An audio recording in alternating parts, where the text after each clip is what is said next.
P V അൻവറെ DMK തള്ളിക്കളയുകയാണ്. CPM നടപടിയെടുത്ത അൻവറുമായി അങ്ങനെ ഒരു മുന്നോട്ട് പോക്കോ ഒരു ബന്ധമോ ഒന്നും തങ്ങൾക്ക് എങ്ങനെ സാധ്യമാകുമെന്ന് ചോദിക്കുകയാണ് DMKയുടെ വക്താവായ TK സിലങ്കോവൻ. എല്ലാം അഭ്യൂഹം മാത്രമാണ്. CPMനെതിരെ നിൽക്കുന്ന ഒരാളെ ഒപ്പം ചേർക്കാൻ എങ്ങനെ സാധിക്കുമെന്ന് തന്നെയാണ് അദ്ദേഹം മാതൃഭൂമി ന്യൂസിനോട് പ്രതികരിച്ചത്.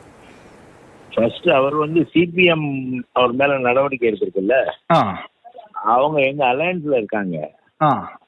எங்க அலையன்ஸ் பார்ட்னர் நடவடிக்கை எடுத்த ஒருத்தரை நாங்க எப்படி சேர்த்துப்போம்? Okay okay okay. அப்ப சும்மா ஏதோ ரூமர்ஸ் தான் இருக்கும்.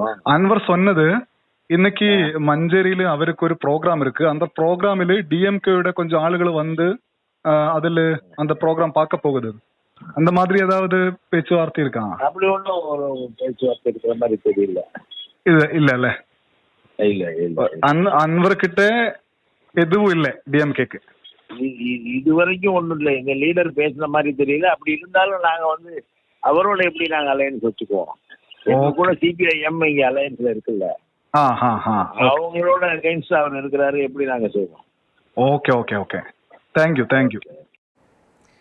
ഞങ്ങളുടെ ഡൽഹി പ്രതിനിധിയായ അനൂപ് ദാസാണ് TK സിലങ്കോവനുമായി സംസാരിച്ചത്. അങ്ങനെ യാതൊരു ബന്ധവും അൻവറുമായിട്ടില്ല. പ്രത്യേകിച്ചും CPMനോട് എതിരെ നിൽക്കുന്ന ഒരാളുമായി എങ്ങനെ തങ്ങൾക്ക് സഹകരിക്കാൻ കഴിയുമെന്നാണ് ഇലങ്കോവൻ ചോദിക്കുന്നത്. ഷഹീദ് തുടരുന്നുണ്ട്. ഷഹീദ്, ഇപ്പോൾ വളരെ പ്രധാനപ്പെട്ട പ്രതികരണമാണ്. കഴിഞ്ഞ ദിവസങ്ങളാണ് അൻവർ ചെന്നൈയിലെത്തി DMK നേതാക്കളുമായി കൂടിക്കാഴ്ച നടത്തുന്നത്. അതൊരു ആ പാർട്ടിയിലേക്ക് പ്രവേശിക്കുന്നതിനുള്ള കൂടിക്കാഴ്ചയാണോ, അതോ ഇനി DMK എന്ന ഒരു പേരിൽ ഇങ്ങനെ ഒരു കൂട്ടായ്മ രൂപീകരിക്കുമ്പോൾ അതിനെന്തെങ്കിലും നിയമ തടസ്സം ഉണ്ടാകാതിരിക്കാനുള്ള ഒരു മുൻകരുതൽ എന്ന നിലയ്ക്കുള്ള കൂടിക്കാഴ്ചയാണോ? പലതും വായിക്കണം. എന്തായാലും DMK ഉറപ്പാക്കുന്നുണ്ട് തങ്ങൾക്ക് അങ്ങനെ ഒരു ബന്ധവുമില്ലാന്ന്. അത് അൻവറിനെ സംബന്ധിച്ചൊരു തിരിച്ചടിയുടെ സ്വഭാവമുണ്ടോ, അതോ അദ്ദേഹവും ഇല്ല അങ്ങനെ താൻ ഒറ്റയ്ക്ക് മുന്നോട്ട് പോകാം, DMKയുടെ ഒരു പങ്കാളിത്തമോ പിന്തുണയോ വേണ്ട എന്ന സ്റ്റാൻഡിലാണോ?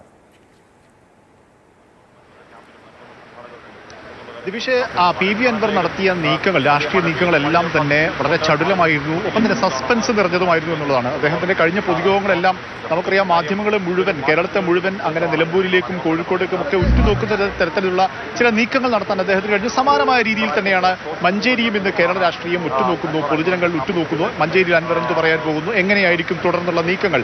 അപ്പോഴാണ് ഈ DMKയുമായുള്ള ബന്ധം എന്നുള്ളൊരു ഒരു കാര്യങ്ങളിലേക്ക് പോകുന്നത്. കഴിഞ്ഞ ദിവസം DMK നേതാക്കന്മാരുമായി ചില ചർച്ചകൾ നടന്നു എന്നുള്ളത് യാഥാർത്ഥ്യമാണ്. അതിന്റെ ചില ചിത്രങ്ങളൊക്കെ നമ്മൾ പുറത്തു വന്നിരുന്നു. അൻവർ അക്കാര്യം പറയുകയും ചെയ്തിരുന്നു. പക്ഷേ അപ്പോഴും അങ്ങനെ ഈ മഞ്ചേരിയിലെ പൊതുയോഗം DMKയുമായുള്ള ബന്ധം എന്താകും എന്നുള്ള കാര്യത്തിലുള്ള ഒരു ആകാംക്ഷ, ഒരു കാത്തിരിപ്പിലുള്ള ഒരു വേദിയായി, ഒരു മുഹൂർത്തമായി, ഒരു സ്ഥലമായി അദ്ദേഹത്തിന് മാറ്റാൻ കഴിഞ്ഞു എന്നുള്ളത് ഒരു യാഥാർത്ഥ്യമാണ്. ഈ DMK നേതാക്കന്മാരുമായി ചർച്ച നടത്തി, സ്റ്റാലിനുമായി കൂടിക്കാഴ്ച നടത്തി. പക്ഷേ ഒരു DMK എന്നൊരു പാർട്ടി സംവിധാനത്തിന് ഒപ്പം ചേരണമെങ്കിൽ, അല്ലെങ്കിൽ അതിന്റെ മുന്നണിയുടെ ഭാഗമായി നിൽക്കണമെങ്കിലോ പാർട്ടി ചേരണമെങ്കിലോ ഒക്കെ, പ്രത്യേകിച്ചും കേരളത്തിലുള്ള ഒരു CPMുമായി വിട്ടുപോകുന്ന പുതിയൊരു നീക്കം നടത്തുന്ന അൻവർ അങ്ങനെ ഒരു അലയൻസിലേക്ക് നീങ്ങുമ്പോൾ ആ പാർട്ടി അത് വിശദമായി ചർച്ച ചെയ്യേണ്ട ഒരു സാഹചര്യമുണ്ട്. ആ ചർച്ചയിലേക്കൊന്നും നടന്നിട്ടില്ല. പ്രാഥമികമായ ഒരു കൂടിക്കാഴ്ചയുടെ മുകളിൽ തന്നെ ഇത്തരമൊരു പ്രതീതി സൃഷ്ടിക്കാൻ അൻവറിന് കഴിഞ്ഞു എന്നുള്ളത് ഒരു യാഥാർത്ഥ്യമാണ്. അതാണ് അൻവറിന്റെ നീക്കങ്ങളുടെ പ്രത്യേകത എന്നുള്ളത്. അതായത് ഒരു നാടകീയത എല്ലാത്തിലും നിറച്ചു വെക്കുന്നു, എല്ലാവരെയും ആകാംക്ഷ, എല്ലാവരുടെയും മുൾമുനയിൽ നിർത്തുന്ന ഒരു സാഹചര്യം ഉണ്ടാക്കുന്നു എന്നുള്ളതാണ്. ഏതായാലും ഇന്ന് മഞ്ചേരിയിൽ ഈ പൊതുയോഗ സ്ഥലത്ത് അദ്ദേഹം ഏതായാലും ഈ DMK എന്നുള്ളത് നമ്മൾ തമിഴ്നാട്ടിലുള്ള DMK അല്ല, ഡെമോക്രാറ്റിക് മൂവ്മെന്റ് ഓഫ് കേരള എന്നുള്ള പേരിൽ മറ്റൊരു സംഘടനയാണെന്ന് അദ്ദേഹം പ്രഖ്യാപിച്ചിട്ടുണ്ട്. അതൊരിക്കലും രാഷ്ട്രീയ പാർട്ടിയുമായിരിക്കുകയുമില്ല. കാരണം ഒരു സ്വതന്ത്ര MLA മത്സരിച്ച ആൾ മറ്റൊരു രാഷ്ട്രീയ പാർട്ടി രൂപീകരിച്ച് അതിന്റെ ഭാഗമാകുന്നത് അത് നിയമ തടസ്സങ്ങളുണ്ട്, അദ്ദേഹത്തിന്റെ MLA സ്ഥാനം നഷ്ടപ്പെടുകയൊക്കെ ചെയ്യുന്ന സാഹചര്യമുണ്ട്. അതുകൊണ്ട് തന്നെ അദ്ദേഹത്തിന്റെ നീക്കങ്ങൾ സൂക്ഷ്മതയോടെയുള്ളതാണ്, ഒപ്പം തന്നെ ചില സസ്പെൻസുകൾ ഒളിപ്പിച്ചു വെച്ചതും ആണ് എന്നുള്ളത് ഒരു യാഥാർത്ഥ്യമാണ്. ഇന്ന് അദ്ദേഹം താൻ ഈ DMK എന്നുള്ള പേരിൽ രൂപീകരിക്കുന്ന ഈ സംഘടന ഏത് രീതിയിലായിരിക്കും കേരളത്തിൽ ഇനി പ്രവർത്തിക്കാൻ പോകുന്നത്, അതിന് കീഴ്ഘടകങ്ങൾ ഉണ്ടാകുമോ, അതിൽ ഓർഗനൈസേഷൻ സെറ്റപ്പ് ഏത് രീതിയിലായിരിക്കും, ഏത് അണികളായിരിക്കും തന്റെ കൂടെ ഉണ്ടാകുക എന്നുള്ള തരത്തിലുള്ള ചില പ്രഖ്യാപനങ്ങളും നിലപാടുകളൊക്കെ വിശദീകരണമൊക്കെ അദ്ദേഹം നൽകും. ഒപ്പം തന്നെ ഈ യോഗത്തിലേക്ക് ഞാൻ മനസ്സിലാക്കിയെടുത്തോളം മുസ്ലിം ലീഗിലെ എറണാകുളം മുൻ ജില്ലാ പ്രസിഡന്റ് ഹംസ ഉൾപ്പെടെയുള്ള ഒരു സംഘം ഇവിടെ മഞ്ചേരിയിൽ എത്തിയിട്ടുണ്ട്. ആ ടീം ഒരുപക്ഷെ ഈ വേദിയിലേക്ക് എത്തും. ഈ കഴിഞ്ഞ നിലമ്പൂരിൽ നടന്ന പൊതുയോഗം അദ്ദേഹം ഒറ്റക്കൊരു സ്റ്റേജിൽ അദ്ദേഹം മാത്രം കയറി സംസാരിച്ചത്. പക്ഷേ ഇന്നതൊരു സ്റ്റേജാണ്, ഒരു വേദിയാണ്. അതുകൊണ്ട് തന്നെ കൂടുതൽ ആളുകൾ ഇവിടേക്ക് എത്തും. ഈ വേദിയിൽ ആരൊക്കെ ഇരിക്കും എന്നുള്ളത് വളരെ പ്രധാനപ്പെട്ടതാണ്. ഒപ്പം തന്നെയാണ് ഏകദേശം 2,000-3,000-ഓളം ആളുകൾക്ക് ഇരിക്കാനുള്ള ചെയർ ഇവിടെ സംവിധാനം ഒരുക്കിയിട്ടുണ്ട്. നിലമ്പൂരിലെ സമ്മേളനം വലിയ വിജയമായിരുന്നു. കോഴിക്കോട്ടെ മാമി ആക്ഷൻ കമ്മിറ്റിയുടെ പരിപാടിയും ജനപങ്കാളിത്തം കൊണ്ട് ശ്രദ്ധേയമായിരുന്നു.